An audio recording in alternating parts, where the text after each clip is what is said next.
오늘 아침 우리에게 주시는 하나님 말씀은 요한복음 18장 12절에서 27절까지의 말씀입니다. 요한복음 18장 12절에서 27절까지의 말씀을 봉독하겠습니다.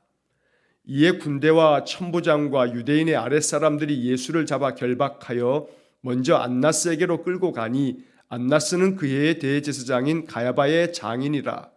가야바는 유대인들에게 한 사람이 백성을 위하여 죽는 것이 유익하다고 권고하던 자라라. 시몬 베드로와 또 다른 제자 한 사람이 예수를 따르니 이 제자는 대제사장과 아는 사람이라. 예수와 함께 대제사장의 집들에 들어가고 베드로는 문 밖에 서 있는지라. 대제사장을 아는 그 다른 제자가 나가서 문 지키는 여자에게 말하여 베드로를 데리고 들어오니 문 지키는 여종이 베드로에게 말하되 너도 이 사람의 제자 중 하나가 아니냐 하니 그가 말하되 나는 아니라 하고 그때가 추운 고로 종과 아랫사람들이 불을 피우고 서서 쬐니 베드로도 함께 서서 쬐더라. 대제사장이 예수에게 그의 제자들과 그의 교훈에 대하여 물으니 예수께서 대답하시되 내가 드러내놓고 세상에서 말하였노라. 모든 유대인들이 모이는 회당과 성전에서 항상 가르쳤고 은밀하게는 아무것도 말하지 아니하였거늘 어찌하여 내게 묻느냐? 내가 무슨 말을 하였는지 들은 자들에게 물어보라. 그들이 내가 하던 말을 아느니라. 이 말씀을 하심에 곁에 섰던 아랫사람 하나가 손으로 예수를 쳐 이르되 내가 대제사장에게 이같이 대답하느냐 하니 예수께서 대답하시되 내가 말을 잘못하였으면 그 잘못한 것을 증언하라. 바른 말을 하였으면 내가 어찌하여 나를 치느냐 하시더라. 안나스가 예수를 결박한 그대로 대제사장 가야바에게 보내니라. 시몬 베드로가 서서 불을 쬐더니 사람들이 묻되 너도 그 제자 중 하나가 아니냐? 베드로가 부인하여 이르되 나는 아니라 하니 대제사장의 종 하나는 베드로에게 귀를 잘린 사람의 친척이라. 이르되 내가 그 사람과 함께 동산에 있는 것을 내가 보지 아니하였느냐? 이에 베드로가 또 부인하니 곧 닭이 울더라. 아멘. 어제 말씀에 이어서 오늘 18장 12절에서 27절까지의 말씀을 읽었습니다. 예수님께서 제자들과 함께 겟세마네 동산에서 기도하시고 이제 가룟 유다가 데리고 온 군사들에 의해서 주님께서 결박이 된 채로 이제 끌려가십니다. 그리고 주님께서는 대제사장의 집들을 오가면서 신문을 받으시고 결국에는 빌라도에게 넘겨지고 사형 언도를 받게 됩니다. 오늘 우리가 읽은 이 요한복음의 기록에 의하면 본문 12절에서 27절의 말씀에서 예수님은 안나스에게 또 가야바에게 이리저리 끌려다니시면서 신문을 당하시게 됩니다. 오늘 주님께서 이렇게 신문을 당하시면서도 주님의 모습이 얼마나 당당하며 주님께서 이렇게 신문을 당하신다 하여도 결코 그 마음 가운데 낙담하거나 이제 어찌 될까 하는 불안함이 아니라 오히려 주님께서는 이 모든 일들이 하나님의 거룩하신 구원의 그 역사를 이루시는 일이었기 때문에 주님께서는 당당하게 그 신문에 응하고 있는 모습을 보여주고 있습니다. 그래서 오늘 우리는 이 말씀을 묵상하면서 이 말씀 속에서 주님이 보여주시는 그 당당함과 그 늠름한 모습이 우리의 마음속에 영적 배움이 되기를 또 원하고 예수님처럼 언제나 주님께서 내게 주신 사명, 내게 주신 말씀대로 살아감에 있어서 결코 우리의 마음이 세상으로 인하여 꺾이지 아니하고 더욱더 당당하게 주의 말씀 가지고 살아갈 수 있는 그러한 주님의 거룩한 제자들 되기를 간절히 원합니다. 자, 본문의 말씀을 이제 9절마다 살펴봅니다. 12절 말씀에 보면 이에 군대와 천부장과 유대인의 아랫사람들이 예수를 잡아 결박하여 13절 먼저 안나스에게로 끌고 가니 안나스는 그 해의 대제사장인 가야바의 장인이라. 14절 가야바는 유대인들에게 한 사람이 백성을 위하여 죽는 것이 유익하다고 권고하던 자라. 자, 예수님께서 결박당한 채로 끌려간 곳은 먼저 안나스였습니다. 사실 이 안나스라고 하는 사람은 그 당시에 가장 실세 중에 실세입니다. 사내들인 공회를 좌우하는 그래서 좌지우지하는 그러한 권력자가 바로 안나스였습니다. 그는 대제사장으로서의 그 모든 일들을 다 하고 난 후에 그의 사위인 가야바가 이제 대제사장이 되었을 때에도 여전히 바로 산헤드린 공회의 실력자가 되어 모든 것들을 좌우하는 그러한 사람이었던 겁니다. 그래서 예수를 잡아서 제일 먼저 이 안나스에게로 끌고 갔던 겁니다.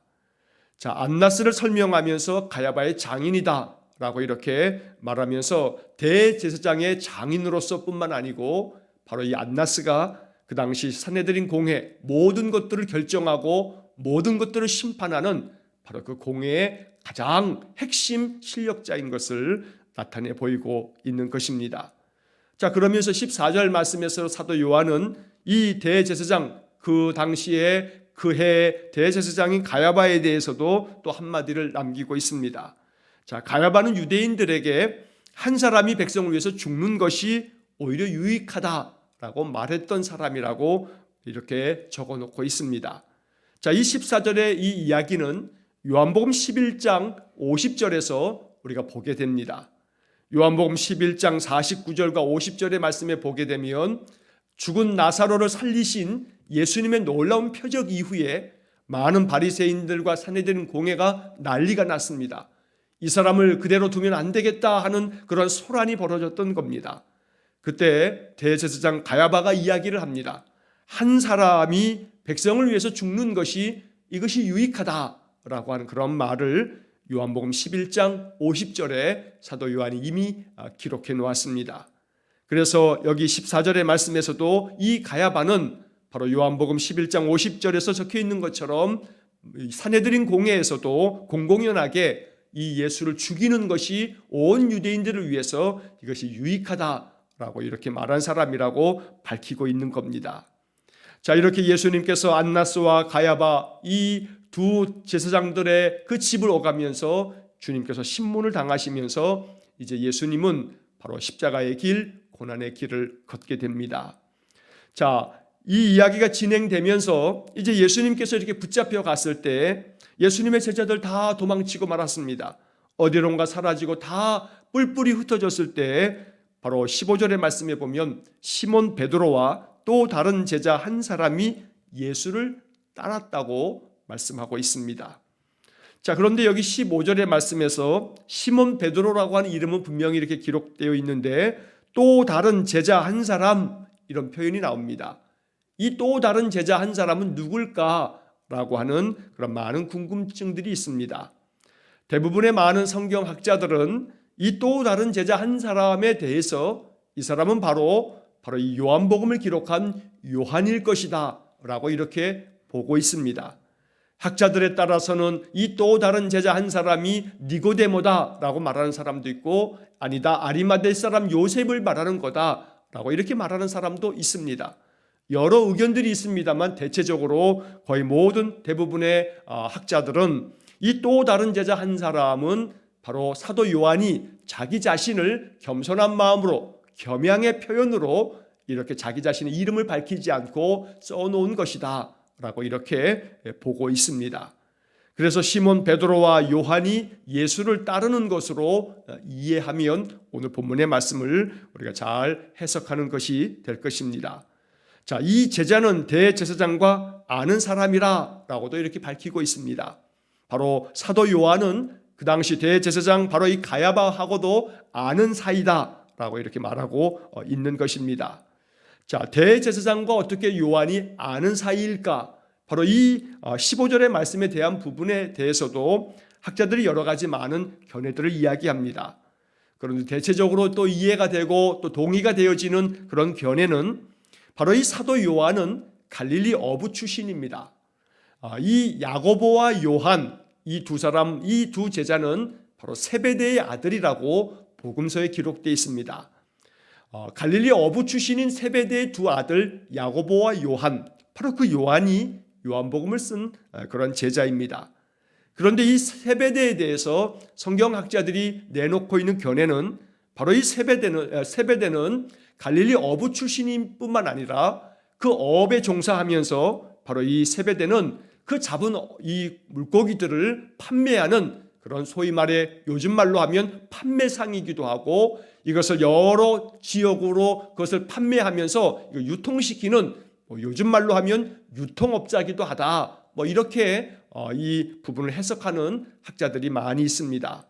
자, 그래서 이 요한이 어떻게 대제사장과 아는 사이일까라고 하는 이러한 이야기에 대해서 해설을 하면서 바로 요한의 아버지인 세베대가 소금을 절인 그런 생선들을 갈릴리에서 만들어서 바로 이스라엘 많은 지역으로 판매를 하는데 이 갈릴리에서 잡은 이 좋은 생선들이 바로 그 당시의 수도였던 예루살렘에 또 특히나 예루살렘의 이 사내들인 공회원들과 그 당시 대제사장이었던 바로 가야바의 집에도 세베대의 그 아버지 세베대가 그곳에 많은 그러한 좋은 생선들을 판매하는 그런 어떤 판매 거래처일 것이다 라고 이렇게 보는 견해들이 지배적입니다.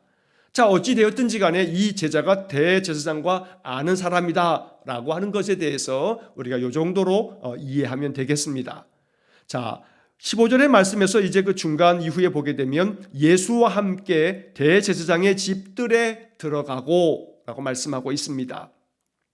많은 제자들이 다 뿔뿔이 흩어지고 도망친 상황에서도 그래도 시몬 베드로와 또 요한은 예수를 따르고 예수와 함께 바로 그 대제사장의 그 집들에까지는 들어와 있다라고 하는 것을 우리가 이 15절에서 알 수가 있는 것입니다. 자, 그래서 우리는 이 15절을 묵상하면서 이 15절의 말씀에서 예수를 따르니 예수와 함께라고 하는 이 15절의 이 서술어를 마음속에 이렇게 생각하면서 묵상해야겠습니다. 많은 제자들이 다 뿔뿔이 도망친 상황에서도 베드로와 요한은 예수를 따르고 그리고 또 예수와 함께 대제사장의 집들에 들어갔다. 자, 여기까지는 참 귀하고 아름다운 그런 모습입니다. 언제나 주님이 가시는 곳에 주님을 따르고 또 주님과 함께 늘 주님 곁에서 주님과 함께 살아가는 그런 삶을 사는 것. 그래서 우리는 이 15절에서 예수를 따르니 예수와 함께 바로 이 말씀을 묵상하면서 내 인생의 삶, 늘 주님을 따르는 삶을 살기 원하고 늘 예수와 함께 사는 삶, 늘 내가 주님과 함께 인생의 삶을 살기 원합니다 라고 이렇게 기도하면서 이 15절을 묵상하면 좋겠습니다. 자, 16절의 말씀에 보면 베드로는 문 밖에 서 있는지라. 사실 오늘 본문의 말씀에서 이 표현 하나가 참 우리의 마음을 아프게 합니다. 베드로는 문 밖에 서 있는지라. 대제사장의 뜰 안까지는 들어와 있지만 그러나 문 밖에 서서 베드로는 상황을 지켜보고 있습니다. 대제사장을 아는 그 다른 제자가 즉 요한이 바로 문 밖에 서 있는 베드로에게 나가서 그 문 지키는 여자에게 이렇게 이야기를 함으로 베드로를 데리고 들어옵니다. 바로 그것이 16절 이하에 나오는 그런 말씀입니다. 자, 우리는 이 16절을 묵상하면서 베드로는 문 밖에 서 있는지라. 이 문이라고 하는 것을 경계로 해서 예수님과 베드로 사이에 문이 사이에 껴있고 베드로는 문 밖에 서 있다라고 하는 것을 표현하면서 사도 요한은 의도적으로 이 하나의 문장을 통해서 무언가 영적인 메시지를 우리에게 전하고 있는 것입니다. 자, 이 문 밖에라고 하는 이 단어는 사도 요한의 독특한 표현입니다. 사도 요한은 문 밖에라고 하는 표현을 종종 사용하면서 그 의도를 이 속에 담고 있는 것입니다. 그래서 우리는 문 밖에 서 있는 이 베드로의 모습을 보면서 이건 단순히 위치, 베드로가 서 있는 곳이 문 밖에 지금 아직 서 있다라고 하는 베드로 서 있는 위치를 밝혀주기 위한 것이라기보다는 베드로가 예수님 문 밖에 서 있었다라고 하는 영적인 위치를 말해주고 있는 그런 표현이 되기도 합니다. 이것이 사도 요한의 독특한 표현이라고 말씀을 드렸는데 우리가 잘 알고 있는 것처럼 요한계시록 3장 20절 말씀에서 사도 요한은 이렇게 또 우리에게 말씀을 전해줍니다. 볼지어다 내가 문 밖에 서서 두드리노니 누구든지 내 음성을 듣고 문을 열면 내가 그에게로 들어가 그와 더불어 먹고 그는 나와 더불어 먹으리라. 자, 예수님께서 이 요한계시록 3장 20절의 이 말씀 속에서 사도 요한이 환상을 보면서 7교회에 대한 말씀을 전하시면서 바로 이 요한계시록 3장 20절 이 말씀을 통해서는 예수님께서 친히 하시는 말씀이 볼지어다 내가 문 밖에 서서 두드리노니 라고 말씀합니다. 자, 이 요한계시록 3장 20절도 요한의 서신입니다. 요한이 이 요한계시록의 편지를 그 당시 신자들에게 보냈던 겁니다. 여기서도 요한은 문 밖에 서서 문 밖에라고 하는 그런 표현을 사용하면서 주님의 이 뜻을, 이 말씀을 전하고 있는 것입니다. 예수님께서 문 밖에 서서 두드리십니다. 문 밖에 서 계신 예수님, 예수님의 입장에서 바라보면 지금 베드로가 문 밖에 베드로가 있는 겁니다. 베드로 입장에서 보게 되면 베드로 문 밖에 지금 예수님이 서 계시다는 겁니다. 베드로의 문 밖에서 신문을 당하시고 계시는 예수님의 모습, 바로 이것이 요한복음 18장 16절에서 사도 요한이 이 사건을 기록하면서 베드로가 문 밖에 서 있다라고 하는 이 표현을 통해서 무언가 우리에게 전하려는 메시지가 있는 것입니다. 어느 때까지 문 밖에 서 있을 것인가? 라고 하는 질문을 사도 요한은 이 말씀을 통해서 우리에게 던지고 있습니다. 그래서 우리는 이 16절의 말씀을 묵상하면서 나의 위치는 어디인가? 라고 하는 질문을 우리 스스로에게 던져보는 것입니다. 나는 지금 어디에 서 있는가? 베드로는 문 밖에 서 있는지라 라고 이 적혀있는 16절 표현을 읽으면서 나는 지금 어디에 서 있는가? 라고 하는 그러한 묵상 속에서 내가 문 밖에 서 있는 것이 아니라 내 문을 열고 주님을 내 마음, 내 삶 속으로 모셔드려서 나는 주님과 함께 주님과 더불어 주께서 주시는 생명의 양식을 먹으며 주님과 함께 사는 그런 삶을 위해서 기도하고 날마다 주님께 내 마음 심령을 열어서 주님과 동행하는 또 주님을 따르는 그런 삶을 살아야겠습니다. 자, 이렇게 베드로가 사도 요한이 문 밖에서 서 있는 이 베드로를 문을 지키는 여자에게 이야기하여서 데리고 들어옵니다. 자, 17절의 말씀에 문 지키는 여종이 베드로에게 말하되 너도 이 사람의 제자 중 하나가 아니냐 하니 그가 말하되 나는 아니라 하고 베드로의 첫 번째 부인이 됩니다. 예수님께서는 최후의 잔 자리에서 베드로에게 안타까운 마음으로 말씀하셨습니다. 닭이 울기 전에 네가 나를 3번 부인하리라. 예수님께서 말씀하신 것처럼 베드로가 이렇게 자기도 모르는 사이에 예수님을 부인하고 말았던 것입니다. 너도 이 사람의 제자 중에 하나가 아니냐라고 하는 이 질문 앞에서 나는 아니라고, 이렇게 나는 그의 제자가 아니라고 부인하고 있는 것입니다. 자, 여기서 우리는 이 17절의 중간에 문 지키는 여종이 베드로에게 이야기했던 이 질문, 너도 이 사람의 제자 중 하나가 아니냐? 오늘 이 질문은 단순히 여종이 베드로에게만 하는 질문이 아니고 세상 사람들이 오늘날 그리스도인들에게 하는 질문이라고 우리가 보아야 할 것입니다. 너도 예수를 믿는 사람 아니냐? 너는 예수 믿는 사람 아니냐? 라고 하는 그러한 이야기를 우리는 세상에서 듣는 것입니다. 이에 대해서 우리는 너무나 자주 베드로처럼 나는 아니라, 나는 예수 믿는 사람이 아니라 라고 하는 식으로 내가 예수 믿는다라고 하는 것 자체를 숨기려고 하는 그런 때가 얼마나 많이 있었는지 모릅니다. 내가 예수의 제자라고, 내가 예수 믿는 사람이라고 당당하게 밝히기를 꺼리는 그런 시대가 되어버렸습니다. 기독교가 세상으로부터 조롱을 당하고 비난을 당하고 기독교인이 참으로 이 세상에서는 참으로 하찮은 사람처럼 여겨지고 존중받지 못하는 그런 시대 속에서 우리가 살아가면서 이 모든 일들을 자초한 것은 바로 우리들 자신입니다. 교회의 지도자들이 교회를 말씀 위에 바로 세우지 못했고, 교인들을 말씀으로 바르게 가르치지 못했고, 또한 교인들 또한 참으로 말씀을 들어도 그 말씀 내게 주신 주님의 음성이라고 받지 않았고, 그래서 결국은 이 땅의 교회가, 하나님의 거룩한 교회가 세상으로부터 참으로 손가락질을 당하는 그런 시대 속에 우리가 살아갑니다. 100여 년 전에 이 땅에 있었던 우리 신앙의 선배들은 그렇지 않았습니다. 항일운동을 하면서도 목숨을 내걸면서 조국을 위해서, 이 민족을 위해서 아낌없이 자기의 생명을 내바치면서 이 민족을 이끌어갔던 그런 사람들이 교회였고, 교회의 지도자들이었고, 기독교 신자들이었던 겁니다. 100여 년도 되지 않는 이 세월이 지나가면서 기독교는 너무나 세속화되어 버렸습니다.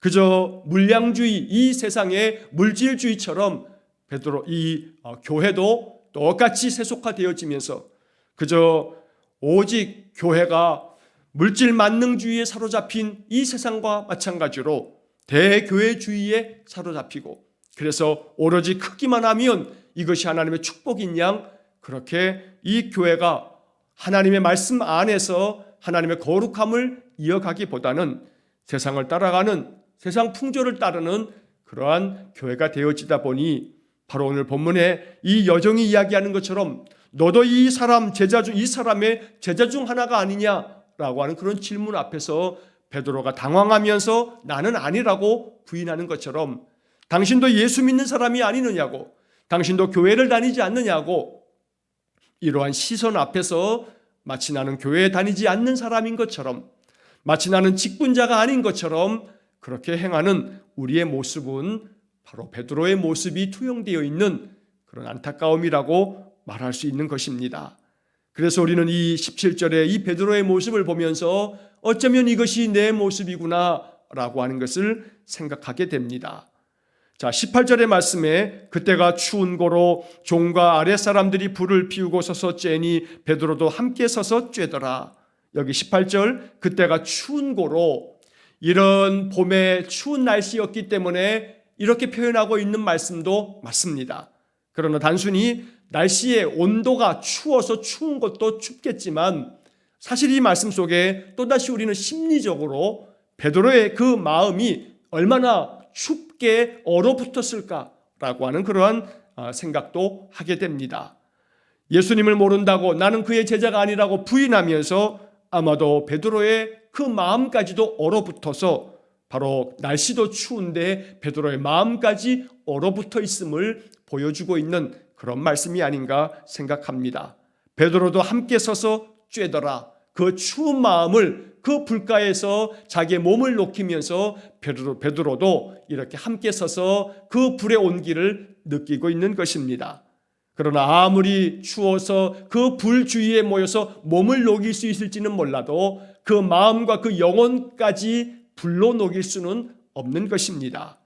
오직 우리의 마음에 얼어붙은 마음을 녹일 수 있는 것은 바로 하나님의 은혜의 그 얼굴빛으로 인하여 비추어 주시는 그 하나님의 영광을 통해서 우리의 심령의 그 차디찬 마음이 녹을 수 있는 것입니다.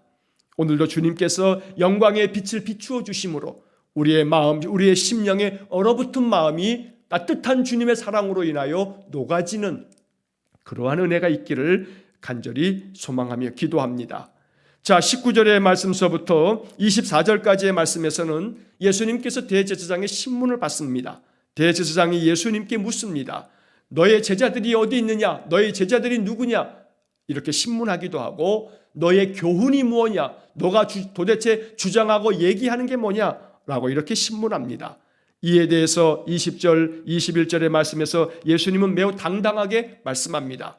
내가 어느 것 하나 감추지 아니하고 다 드러내놓고 세상에 말하였고, 모든 유대인들이 모이는 회당과 성전에서 내가 항상 가르쳤고, 은밀하게 내가 말한 것이 아무것도 없다. 그런데 어찌하여 나에게 이것을 묻느냐? 내가 무슨 말을 하였는지 들은 사람들에게 물어봐라. 예수님은 매우 거침없이 아주 당당하게 이렇게 말씀하였던 것입니다. 자, 이에 대해서 이 주님의 말씀을 듣는 그 옆에 있었던 아랫사람 경비병 하나가 손으로 예수님을 내리칩니다. 이분이 대제사장인데 너가 어찌 이렇게 대답하느냐고, 예수님의 대답이 아마도 건방지게 느껴져서 그랬는지 예수님을 손으로 내리친 겁니다. 그러나 예수님께서는 조금도 주저함 없이 23절에서 이렇게 말씀합니다. 내가 말을 잘못하였으면 그 잘못한 것을 증언하라. 바른 말을 하였으면 내가 어찌하여 나를 치느냐. 여러분, 이 23절의 이 예수님의 당당한 이 말씀이 오늘 우리가 배워야 할 말씀입니다. 내가 말을 잘못하였으면, 내가 행한 것이 잘못된 행동이었으면 그 잘못한 것을 말해봐라. 만약에 내가 바른 말을 하였고 내 행위가 바른 것이었다면 너희들이 어찌 나를 치며 너희들이 어찌 나를 비난할 수 있겠는가? 오늘 이 땅에 교회가 세상으로부터 잘못한 것이 없고 비방받을 것이 없다면 세상 사람들이 결코 우리를 얕잡아 보지 못할 것입니다. 교회가 또한 교인들이 또 교회의 지도자들이 잘못된 것이 많고 잘못 말하는 것이 많고 잘못 행하는 것이 많다 보니 우리는 너무나 많은 비난과 또 조롱을 당하고 있는 것입니다. 예수님 말씀처럼 내가 말을 잘못하였으면 그 잘못한 것을 증언하라. 오늘 이 주님의 말씀처럼 우리가 당당하려면 우리의 말과 우리의 행함이 진실함이 있고 정직함이 있고 또 그 안에 세상 모든 사람들이 보기에도 공감하며 존중할 만한 그런 말과 행실이 되어질 때에 바로 그 속에서 힘이 나오는 것입니다. 예수님의 말씀은 항상 진리였고 예수님의 모든 행하심은 세상 사람을 위함이었고 예수님의 말씀 속에 예수님의 행함 속에 어느 것 하나 흠잡을 것이 하나 없는 오직 주님께서 이 땅에 보여주신 모습은 하나님의 거룩함을 나타내시면서 세상 사람들에게 감동을 주는 그런 말씀과 행위였기 때문에 주님께서는 이렇게 당당하게 이렇게 말씀하실 수 있었던 것입니다. 오늘 이러한 주님의 당당함을 우리가 배우기 원합니다. 그래서 예수님처럼 그 어떤 것에 있어서도 조금도 우리가 두려울 것 없는 당당함으로 우리의 모든 삶을 이 세상에 나타낼 수 있어야겠습니다. 히브리서 11장 38절에 이런 말씀이 기록되어 있습니다. 이런 사람은 세상이 감당하지 못하느니라. 히브리서 11장은 믿음장입니다. 많은 믿음의 선진들의 그 위대한 믿음의 이야기를 기록하면서 히브리서는 이러한 사람들, 이러한 믿음의 사람들은 세상이 감당하지 못한다고 히브리서 11장 38절에 기록하고 있는 것입니다. 우리가 예수 그리스도의 그 당당함을 배워서 주님처럼 세상 사람들이 흠잡을 것 없는 그러한 온전함으로 우리가 말하며 행하며 살아간다면 바로 이러한 믿음의 사람들은 세상이 감당할 수 없는 그러한 사람이 될 것입니다. 오늘 우리의 삶이 그와 같기를 간절히 원합니다. 예수님의 말씀 앞에 토를 달 사람이 아무도 없습니다. 그러다 보니 안나스가 예수를 결박한 그대로 대제사장 가야바에게로 보내게 됩니다. 아무리 신문을 한다 하여도 예수님에게서 흠을 잡을 곳이 하나도 없고 책을 잡아서 예수님을 고소하면서 벌을 줄 것이 아무것도 없다 보니 결국은 이 예수님을 가야바에게 보내면서 자기가 신문할 것이 없음을 이렇게 드러내고 있다는 것입니다. 자, 이러한 이야기가 증거되면서 이제 25절과 26절, 27절에서 베드로가 나머지 두 번을 더 부인하는 이야기가 기록됩니다. 베드로가 서서 불을 쬐더니 사람들이 묻되 너도 그 제자 중 하나가 아니냐? 또다시 베드로에게 묻습니다. 그러나 역시 베드로는 나는 아니라 라고 부정합니다. 또한 대제사장의 종 하나가 또다시 예수님의 제자가 아니냐고 또 베드로를 추궁합니다. 네가 동산에 예수와 함께 있었던 것을 내가 봤다고 이야기합니다.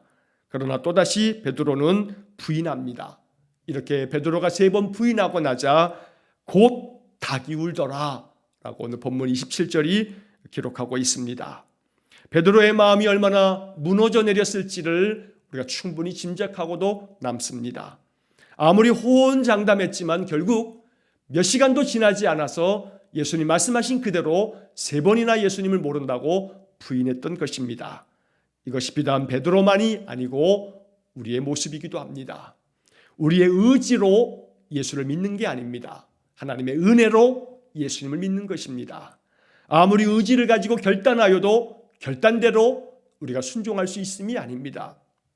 하나님께서 우리의 의지와 우리의 결단을 귀히 여기사 우리를 도우실 보혜사 성령을 보내실 때에 우리가 성령의 은혜를 힘입어서 헌신할 수 있고 충성할 수 있고 하나님의 뜻을 이룰 수 있다는 것입니다.